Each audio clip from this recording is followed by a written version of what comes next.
a fractured political environment played out in voting booths across the country in the midterm elections. Today is a milestone, but it is really a beginning. Democrats regaining the House of Representatives is a major win for liberals with broad implications.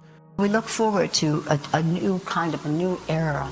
But the overall picture is more nuanced. Republicans added at least a seat in the Senate, a rarity. And I will.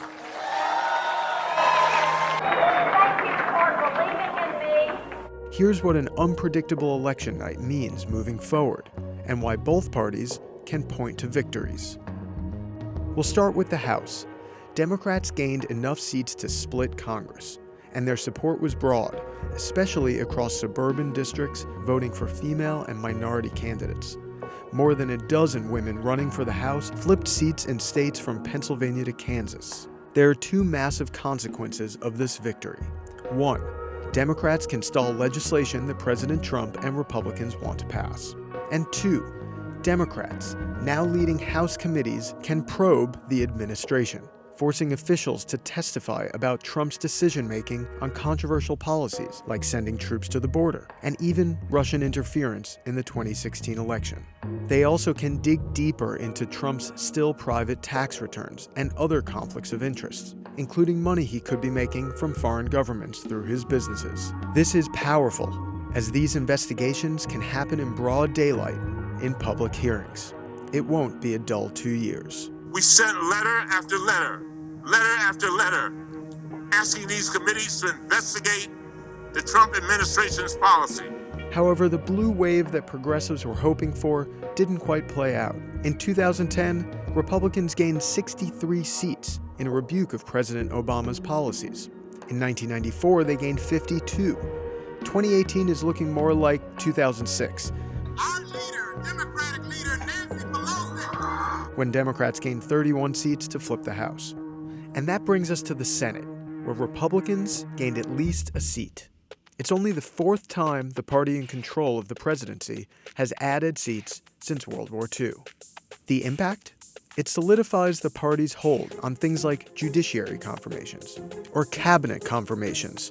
They'll likely have less trouble finding a replacement for Jeff Sessions. And it's a sign that the deep political and cultural divides in the country are cementing as Republicans flipped at least 3 seats in more rural states: Indiana, Missouri, and North Dakota.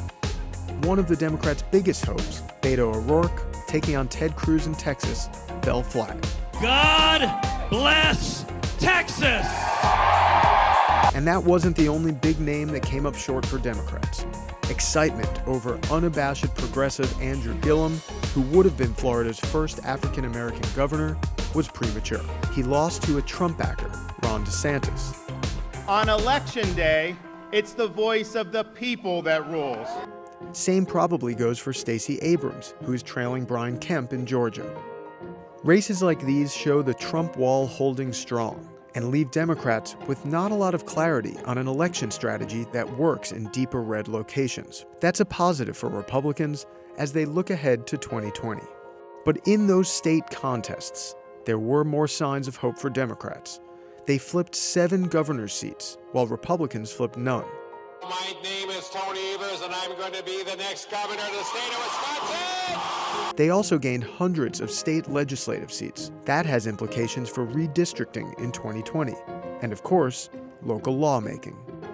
And finally, progressive issues won in a wide array of ballot measures across the country. Michigan voters approved recreational marijuana. Florida extended voting rights to more than 1 million former felons.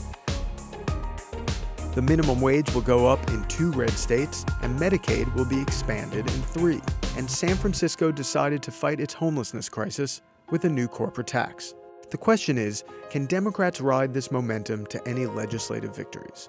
And is that even what they want? Or after an election that was such a mixed bag, do they really just want to badly bruise President Trump?